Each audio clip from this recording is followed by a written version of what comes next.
तो देखो भाइयों, भरत को उसमें क्या भावना, बात क्या निकली। इस सारे जितना थोड़ा चर्चा चलाई, इस सारे कथन में भरत का कोई स्वार्थ है? भरत का स्वसुख है क्या? उनका क्या है? जय विधि प्रेरणार्थ, जैसे भैया तुम प्रसन्न रहो, वही हमारे लिए सबसे बढ़िया। तो प्रेम भाइयों जो है ना, इसे प्रेम कहते। रोते हैं भरत जी, विह्वल होते, भाव विह्वल होते, सब कुछ होता, रात दिन बड़ी ऊंची स्थिति में प्रेम के है। और वो कैसी स्थिति है? जिसमें कि स्वार्थ की धेला भर की गंध नहीं। ये प्रेम टिकाऊ होता है। कितनी बीच में बाधाएं आ जाए, कितने उपद्रव आ जाए, इसे कोई खत्म नहीं कर सकता। कि ये सत्य है, सत्य कभी मिटता नहीं है। और जो दुनिया की बातें हैं, मोह है, आसक्ति है, शरीरों को लेकर जो खिंचाव है, ये तो सब सत्यानाश करने वाले, मिटने बनने वाले हैं। इसलिए इनसे कभी किसी को तृप्ति नहीं हुई। न मालूम कितने घाट आप जीवन भर में अभी तक छोड़ते चले गए, कितने खिंचाव के स्थान छोड़ते चले गए। हर एक सोचो, पहले जीवन पर दृष्टि डालो, कुछ याद आएगी कि नहीं? कितनी जगह कब कब मन खींचा रहा, वो सब छूट गए कि नहीं? पता नहीं कहां गए, समझे? पता नहीं कहां गए, क्यों छूटते चले गए, क्यों छोड़ दिया? कुछ न कुछ कारण बन गया, उधर से इधर से कहीं से कुछ न कुछ, क्यों संसार बना ऐसा? तो भाइयों, प्रेम नित्य है। वो जब मिल जाता है तो उसकी शक्ल क्या, स्वरूप क्या है, उसमें आगे वाला कैसे सुखी हो। कभी इसका नमूना लो, मौज लेनी है सही तो कैसे नमूना लो। पत्नी घर में है, मन में नियम बना लो, एक गिलास पानी की भी आशा नहीं करेंगे, हमसे जितना हो सकेगा पत्नी को सुख दे देंगे, जो भी आवश्यक बातें होंगी हम सुख पहुंचाएंगे। उससे सुख लेने की इच्छा मत रखो, ज्यादा नहीं, 2 महीना का नियम लेके देखो, भले न करना, पर हम तो समझते हैं आपको एक विचित्र जीवन सा अनुभव आएगा। अगर वो कहीं ज्यादा बढ़िया प्राप्त करनी, हाँ पिताजी, चलते समय हम आपका दर्शन न कर सके, शरीर छोड़ते हम आपका मुंह देख न सके। पिताजी हम क्या बताएं, एक बात हमारे मन में रह गई। हमने सोचा था एक दिन भैया राम जब सामने, न देखा न पाए वो तो ही, और तात न राम ही। भगवान राम से कभी धेला भर की सुख की आशा रखी कोई? कहीं के उदाहरण बताओ। इसलिए भगवान राम तो रोते, जब दोबारा वन भेजना हुआ रोते, मेरे ही सुख सुखी, सुख सपने अपन हूं ना। हाँ विधाता, उन सीता को हम कैसे छोड़े? कितनी भोरी भारी हमारी सीता, स्वप्न में आज तक हमसे अपना कोई सुख न चाह। देखो राम जो किस पर लट्टू है, ये कोई हाड़ मांस की वहां पर सृष्टि नहीं, ये सब व्यर्थ की बात है। आज तक स्वप्न में जिन सीता ने हमसे कोई अपना सुख नहीं चाहा, मेरे ही सुख सुखी, सुख सपने अपन होना, स्वप्न में अपना सुख न चाहा। तभी तो राम सीता के प्रेम को अगर दुनियादारी ढंग से देखोगे तो और सत्यानाश कर लोगे। वहां पर काम की गंध नहीं है, वहां पर और कोई दुनियावी व्यवहार नहीं है। मेरे हूं सुख सुखी, सुख सपन वपन होना, गेहनी गुण गेहनी। हमारी सीता अनंत गुणों की भंडार। क्या बच्चे, तू यहां बैठ करके क्यों गड़बड़ करता है? तो सीधे बैठ, नहीं तो वहां जा बैठ। तो विचार करना भाई, तो जहां जहां मिलेंगे ये जितने उच्च कोटि के हैं, इनके अंदर उस प्रेम की बड़ी जबरदस्त उपलब्धि। पत्नी चाहे करके देख ले, बाप बेटा करके देख ले, बाप मन में ठान ले बेटा से धेला भर का हम कोई सुख नहीं चाहेंगे, हमसे जो हो सकेगा बाप बेटा की सेवा कर देंगे। अगर आप ऐसा मन में भाव बना लो, आपको शांति मिलेगी, बड़ी मौज आएगी। लड़का समझ ले, पिताजी से कोई सुख हम नहीं चाहेंगे, कोई सुख हम नहीं चाहेंगे। लड़का सोच ले, जितना अपने सोच सकेगा पिताजी की सेवा कर देंगे। ये कहीं नियम बना के देख लो, ये सिंपल है, सिंपल। अरे व्यापारी लोग तो सिंपल लेते, करके देखो थोड़ा। पति पत्नी के साथ करके देखो, पत्नी पति के साथ, महीना 2 महीना के लिए निभाओ ही नहीं, तो शायद आपको ना आगे भले करो जीवन पर रास्ता तो दिख जाएगा। हाँ, इसमें कुछ बात बड़ी जोरदार है। जानते हो क्या होगा? आगे चल के पति पत्नी पर निछावर हो जाएगा, पत्नी पति पर निछावर हो जाएगी। वो रात दिन उसका गुण गाएगा, वो रात दिन उसके गुण गाएगी। बहुत लंबी चौड़ी बातें इसमें निकलेंगी आगे चल करके। एक दूसरे पर सोच, हाँ ये कुछ हमसे कह दे, वे कुछ हमसे कह दे, एक दूसरे की निष्कामता याद करके रोए, हाँ हमारी पत्नी कैसे पूछे, धेला भर आज तक कुछ हमसे सुख नहीं चाहती। जिस समय बात पति को याद आएगी, रोम रोम उसका आनंद से भरेगा कि नहीं।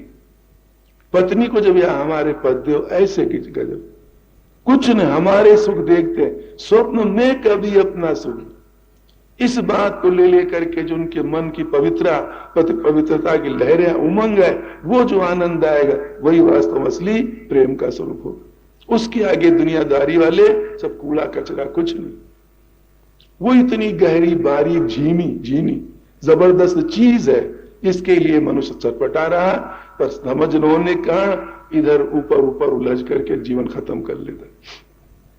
तो भाई प्रेम वो चीज, क्या कहे, समय हो रहा है।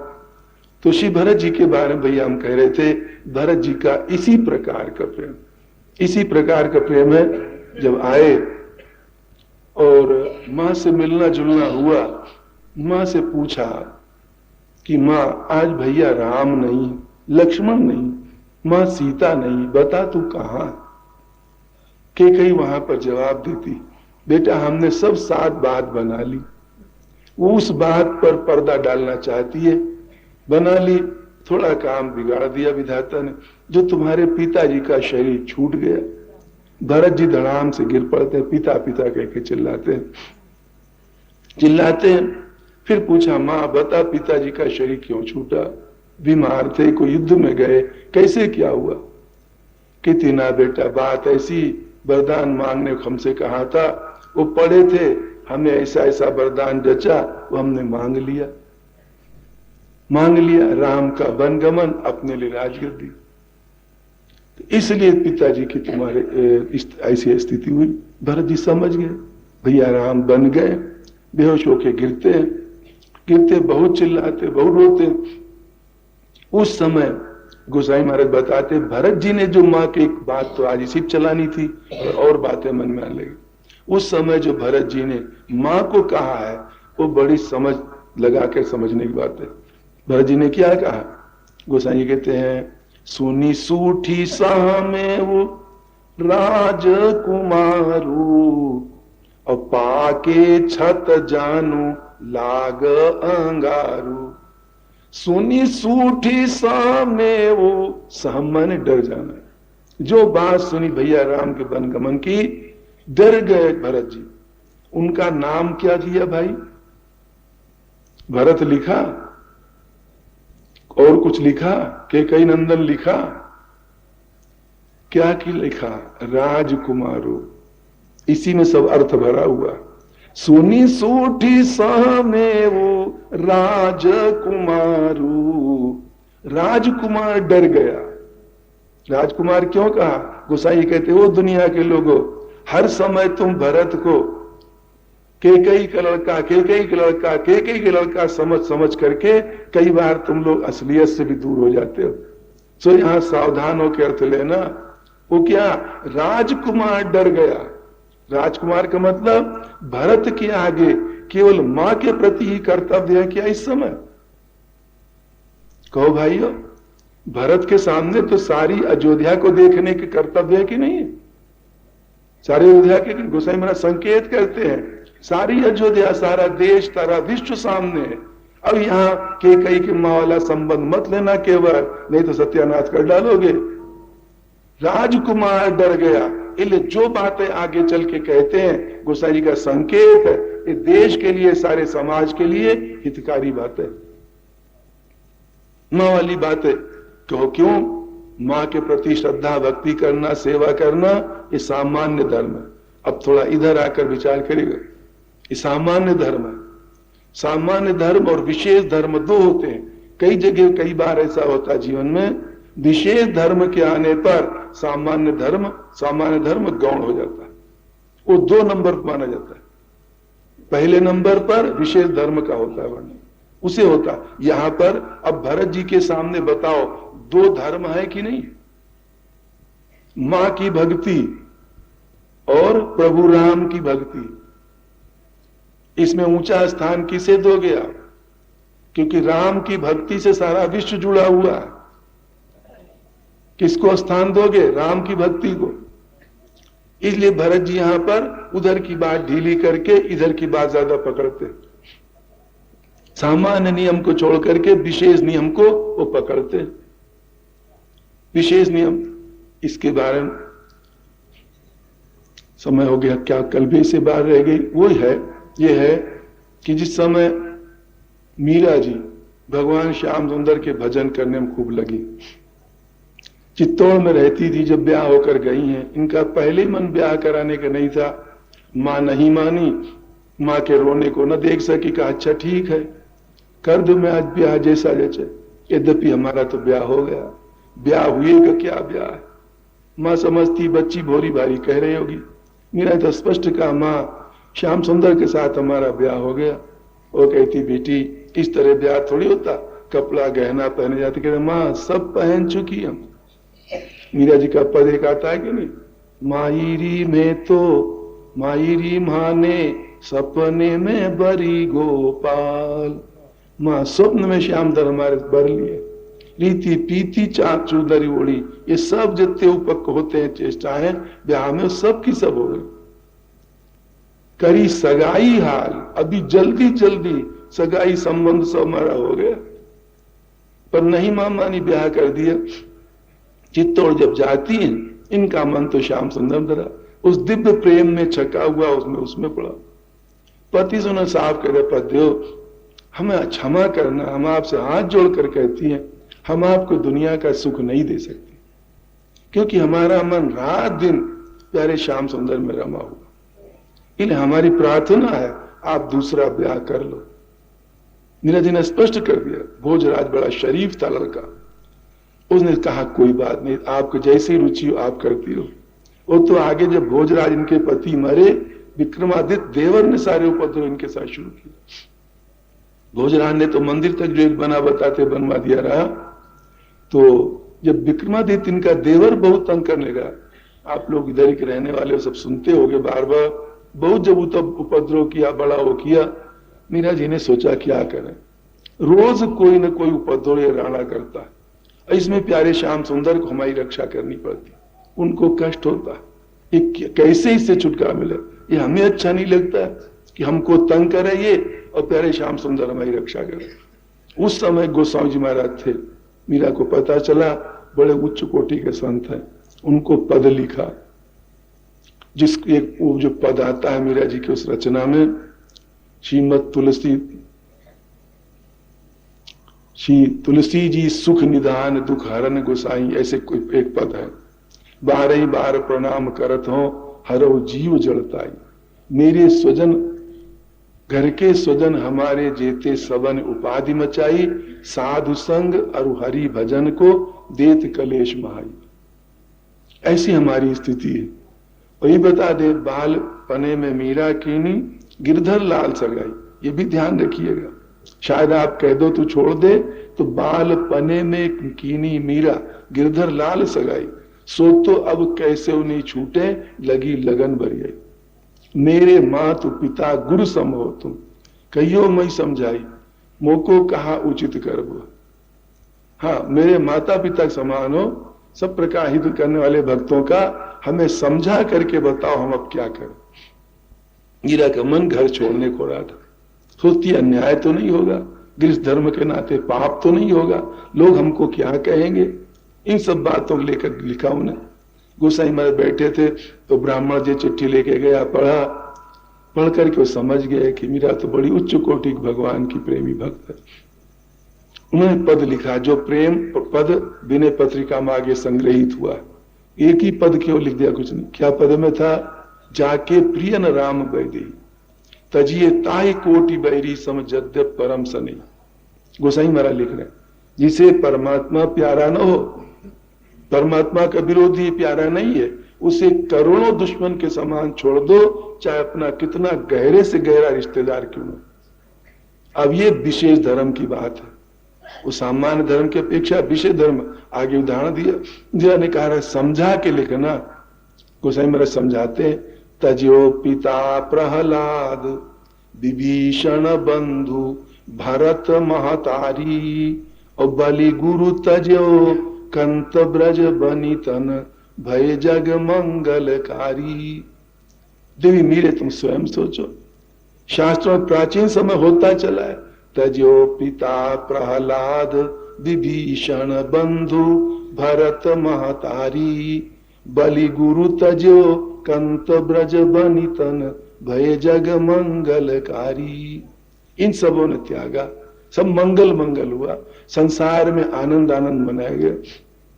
ये सब और बातें कही है, अंजन कहा आंख जेही फूटे, बड़ी खरी खरी बात है।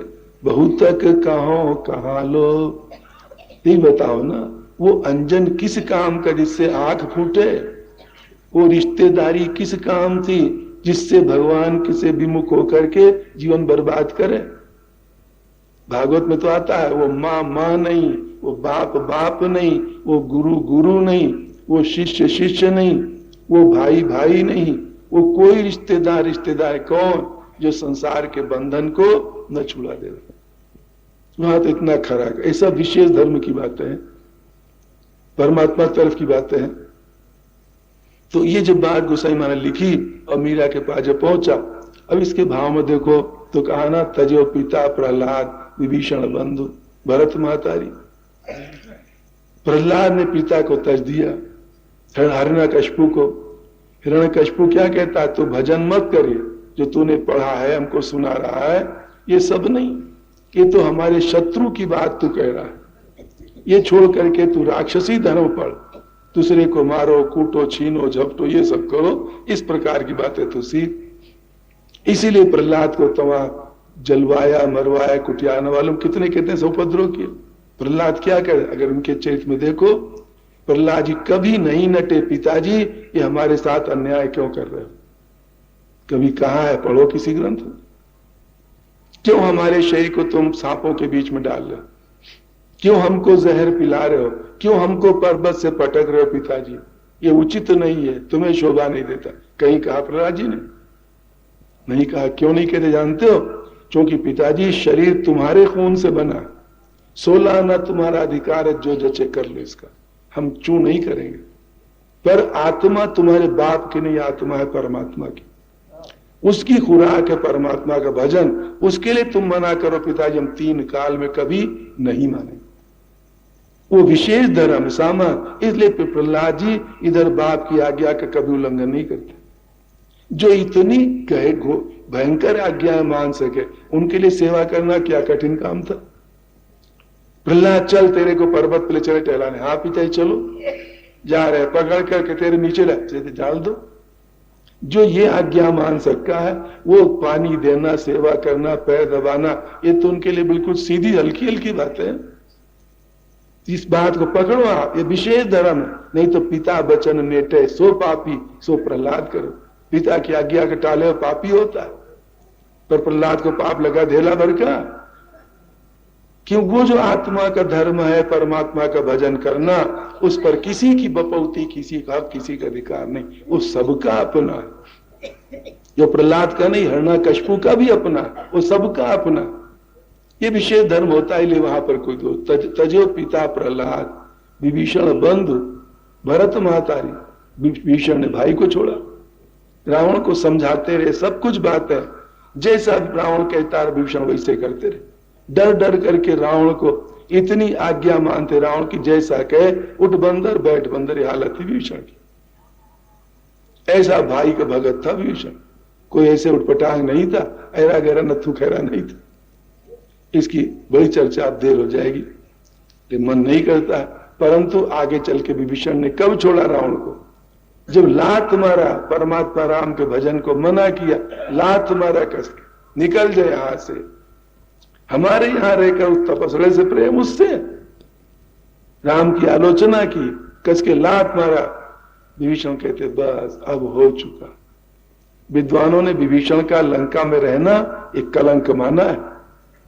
समझते हो ना? वो घर गृहस्थी के मोह में दुनिया क्या कहेगी, दुनिया क्या कहेगी, दुनिया न थूके हमें, इसलिए उस मोह में पड़े अभी तक सड़ रहे थे विभीषण। आखिर दुनिया ने, तुम पड़े भी रहे थे समय तक, दुनिया ने कही तो डाला। दुनिया क्या कहती है? घर का भेदी देख लो। जो इतना घर के प्रति जिनकी आस्था थी, कट्टर घर गृहस्थ थे विभीषण, दुनिया क्या भाई का विरोधी कहेगी? बहुत डरते थे, इसीलिए रह रहे थे, सब दुख झेल करके रह रहे थे।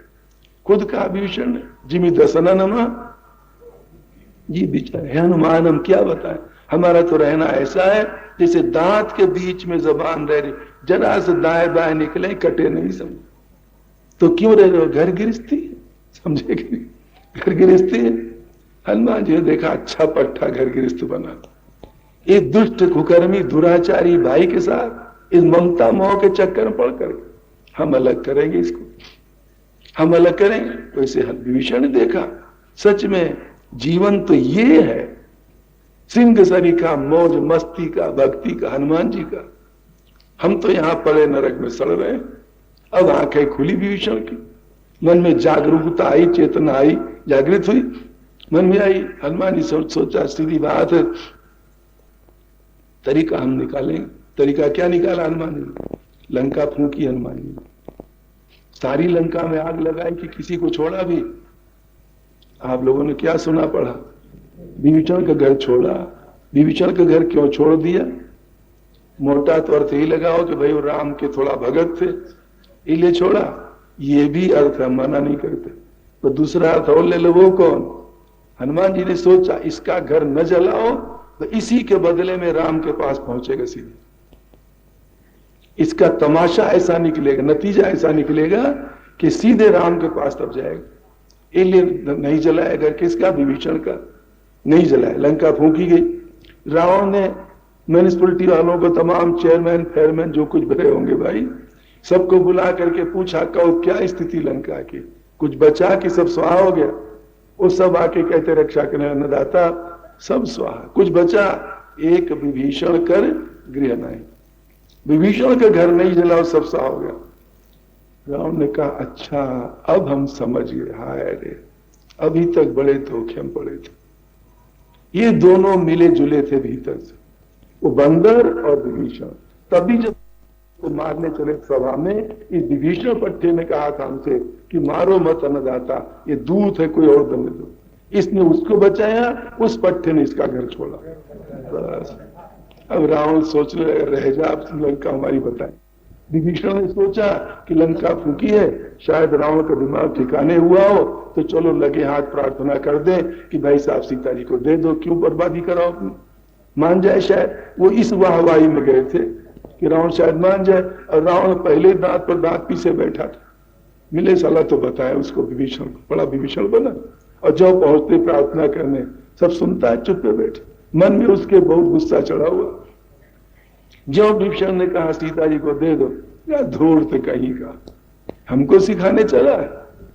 तो मम पूरा बसिताप सीन सान प्रीति, तो शठो मिलु जाई कि नहीं कहू नीति। मूर्ख जा, मिल वहां जाके तपस्या, उनको अपनी नीति सिखाना तू जाके। असकाई कीने सी चरण प्रहारा, अनुज गहे पद बारही बार। ऐसा कहकर कस के लात मारी रावण, कस के लात मारी। तो विभीषण का घर नहीं जलाने का फल क्या हुआ समझते हो भाइयों? सारी लंका विभीषण को मिल जाएगी। सारी लंका के राजा विभीषण बन जाएंगे। हनुमान जी महाराज ने सोच लंका के, तो हनुमान जी महाराज ने क्या सोचा था? ऐसा करेंगे जिससे ये पट्टा इस तरह नहीं जाएगा। रामकृष्ण बहुत बातें, विभीषण की बहुत सी बातें यार आगे अगर तो कल चर्चा विशेष सुना है आपको, तो भाई बात ये हुई। तो विभीषण चले छोड़ करके, उसमें भी छोड़ने में बड़ी ममता उनको लग रही थी, दुनिया थूके न। विभीषण ने क्या किया? पहले मां के पास गए, वर्णन आता है, मां के पास गए कि किसी कौन थी, मां के सामने प्रार्थना किया कि मां अब हम जा रहे हैं, माँ कहती बेटा क्यों तू जा रहा, भाई के पास रह। कहते माँ तुम जानती हो भाई कैसे। कहते बेटा हम जानती तो सब, फिर भी तेरे लिए तेरा बड़ा भाई है, बड़ा भाई बाप के समान, वो मारे भी तब भी क्या हुआ इसमें वो नहीं हर जा। बहुत समझाया। विभीषण कहते माँ अब जी पक गया, अब बिल्कुल एक सेकंड रुकने गुंजाइश अब नहीं। भाई साहब ने आज तो आज्ञा भी दे दी ना, निकल जा हमारे देश, चला जा वहां कहीं, ये आज्ञा दे दी। तब माँ ने कहा बेटा तू सही कह रहा। उसका दिमाग बिल्कुल भ्रष्ट हो गया, बर्बाद हो गया, उसकी बर्बादी का समय। बहुत बढ़िया भीषण, तू राम की शरण में जा, अपने जीवन को बढ़िया मंगल में तू बना। माँ की अनुमति मिल गई, भाई की लात की अनुमति मिली, तो विभीषण तब भी घुसड़ पुसड़ कर रहे हैं, समझते हुए। अब भी जो है ना दुनियादारी पिंड नहीं छोड़ रही। हाय कोई कुछ कहे ना, विभीषण कहाँ चले, चलो भाई से भी आज्ञा ले आओ। कौन भाई? और कुबेर, कुबेर इनके भाई है। विभीषण कुबेर के यहाँ पहुंचे। कुबेर के यहाँ कहा भैया ऐसी सी बात है, भाई ने हमको मारा, ऐसा किया, क्या करें, हम राम की शरण में जाना चाहते। कुबेर ने कहा तो जल्दी रवाना हो मूर्ख, इतने दिन क्यों वहां सड़ता रहा, हमको खुद मारपीट करके निकाला, हमारा विमान भी छीन लिया, हम तो यहाँ बड़ी मौज में, तू निकल जा, चला जा सीधे। कुबेर ने भी आज्ञा दे दी। विभीषण से पूछो अब जी में जी आया? कहते हाँ रुपया 12 आना तो साहस बना, अभी 54 भर कम है, समझते हो, 4 आना कम है।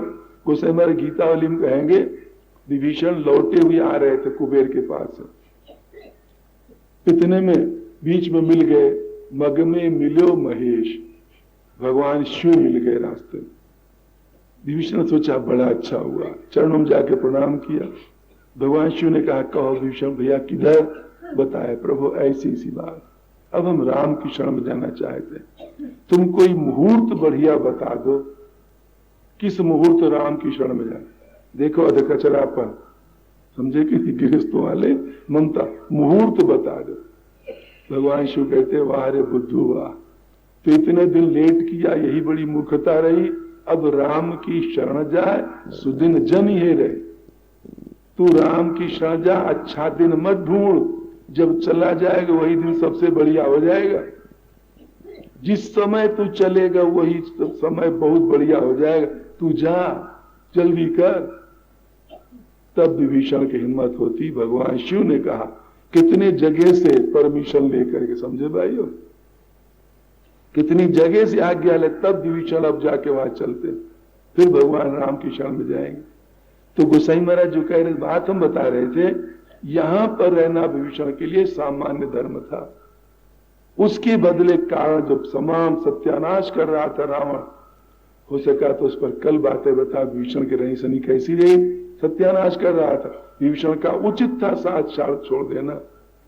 दुष्टों की सहायता करने वाले व्यक्ति को भी दुष्टता का फल मिलता है, निश्चित ही। इसलिए विभीषण अभी तक कोई शांत जीवन नहीं बिता रहा, बहुत दुखी, बहुत उद्वेलित जीवन था। गलत कर्म कोई करेगा फल पाएगा। आप सोचो विभीषण की, इसकी दुर्योधन की तरफ, महाभारत की कथाओं पर ध्यान दो थोड़ा गहराई से। दुर्योधन की तरफ बड़े बड़े महापुरुष लोग हैं कि नहीं है साथी? आजकल तो महाभारत देखते होंगे कई, कौन कौन, द्रोणाचार्य, भीष्म पितामह, कर्ण, ये सब है कि नहीं है? ये संसार के अंदर बड़े फेमस व्यक्ति हुए अपने समय। कर्ण को कितना दानी माना गया, भीष्म पितामह बाल ब्रह्मचारी, द्रोणाचार्य कितने एक्सपर्ट शस्त्र विद्या में, बड़े बड़े धुरंधर। पर एक बात आप बताओ, ये बड़े बड़े धुरंधर धर्मात्मा थे, तो ये पहले मरे, दुर्योधन पहले क्यों नहीं मरा? कहो भाइयों, इसकी गहराई में जरा टटोलो, क्या बात है। दुर्योधन जो महापापी दुष्ट आत्मा, वो तो सबसे पीछे मरा, और पहले सफाया किनका हुआ? इन्हीं सब धर्मात्मा लोगों का। इसका रहस्य क्या है? इसमें रहस्य तो रहस्य ये है, भगवान ने सोचा, भगवान श्याम सुंदर ने, ये जो भले बन बन के बुरे के साथी बने, जब तक ये नहीं खत्म होंगे तब तक बुराई का सर्वथा सत्यानाश नहीं होगा। ये खूब विचार करना, हम किन शब्दों में, आज भी जो देश चल रहा है इसमें कुछ ऐसे तत्व हैं भले जो बुरे के समर्पित हैं, उन भलों के कारण ये चल रहा है। नहीं इतना भी न चलता, पर भलों के कारण जो चल रहा है, तो जब भले बुरे के समर्पित है तो भले भी इस पाप के भागीदार हैं कि नहीं है, क्योंकि उनके सपोर्ट से, उनकी सहायता से आगे वाला व्यक्ति पाप कर रहा है।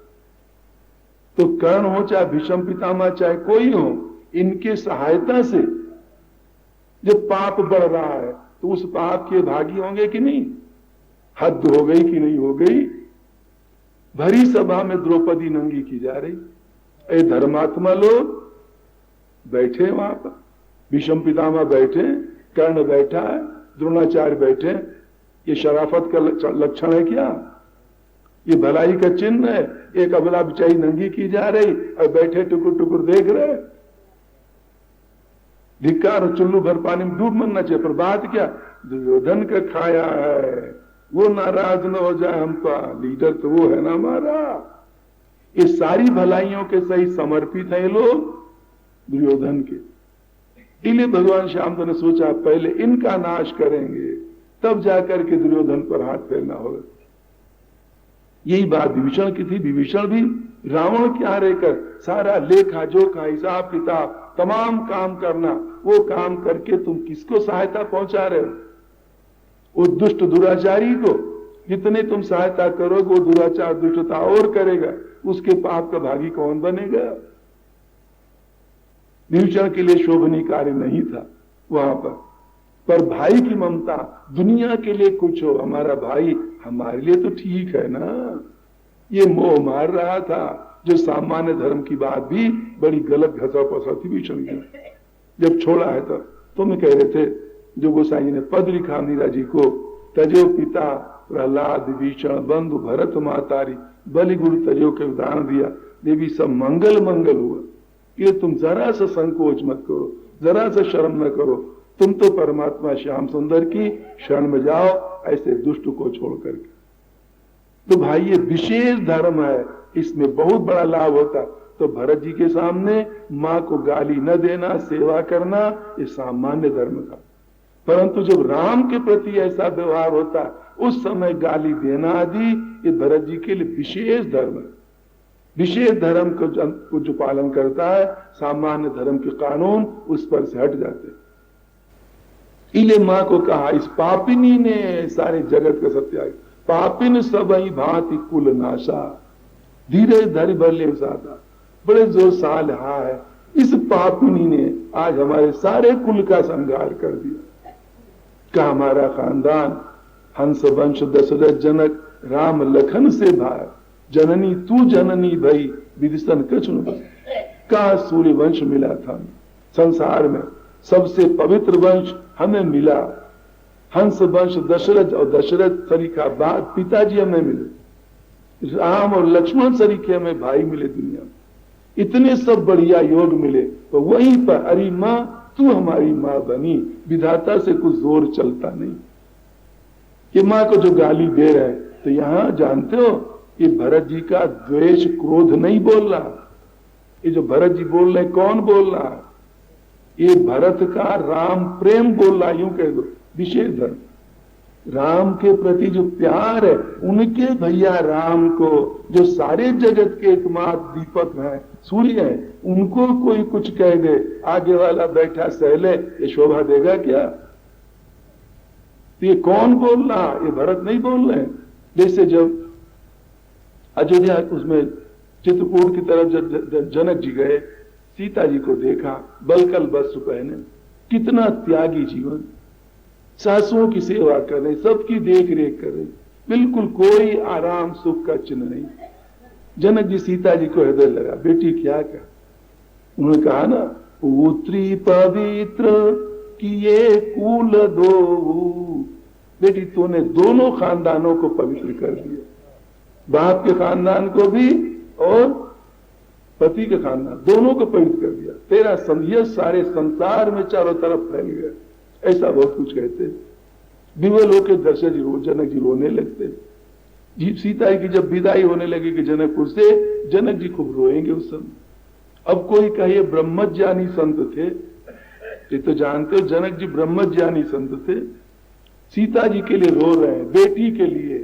तो जैसे दुनिया का बाप रोता वैसे गोसाई महाराज कहते ना, मोह मगन मति नहीं विदेह की, विदेह बच्ची के मोह में नहीं आ सकता है। ये क्या है? महिमा सिया रघु बरसनेह की, ये तो श्री सीताराम के स्नेह की महिमा है, मोह की नहीं है। उनके विशुद्ध प्यार की महिमा है, जो जनक सरी के बाप भी आज फूट फूट करके रोने लगे। वैसे यहां लगा लेना, क्रोध मगन मति नाही भरत की। ये भरत की बुद्धि क्रोध मगन नहीं, जो मां को दे रहे खड़ी खड़ी गाली तरीके। ये क्या है? ये तो महिमा सिया रघुबर स्नेह की। ये श्री सीताराम के चरणों में जो भरत का अनन्य प्यार है, ये उसकी महिमा है। उसके उसमें भरत जी ये माँ को यहाँ कड़ी कड़ी बात कहते हैं। और एक बात और बता दें, जो कार्य अच्छाई को लेकर शुरू होता है उसका परिणाम कभी खराब नहीं होगा। भरत जी का कोई माँ से द्वेष नहीं, राम के लिए वो बनी दुखदाई, इसलिए थेला भर उन्हें मां नहीं रुचाई। राम के लिए ये बुराई एक अच्छाई है, ये अच्छाई है। अच्छाई जो प्रारंभ होगा कहां, उसका फल कोई बुरा निकला भाई। भरत जी के मन में क्या ही होगी? एक ही बात है, हाय हमारी ममता के कारण मां ने हमारे भैया को बन भेजा, हमको राज दिलाया। अब तो मां का मन जब तक भैया की तरफ नहीं जाएगा तब तक हमको भी चैन नहीं। तो करो क्या भरत, हम ऐसी गाली देंगे कड़ी कड़ी मां को अपनी, जो हमारी तरफ से मन इसका हमेशा के लिए टूट जाए।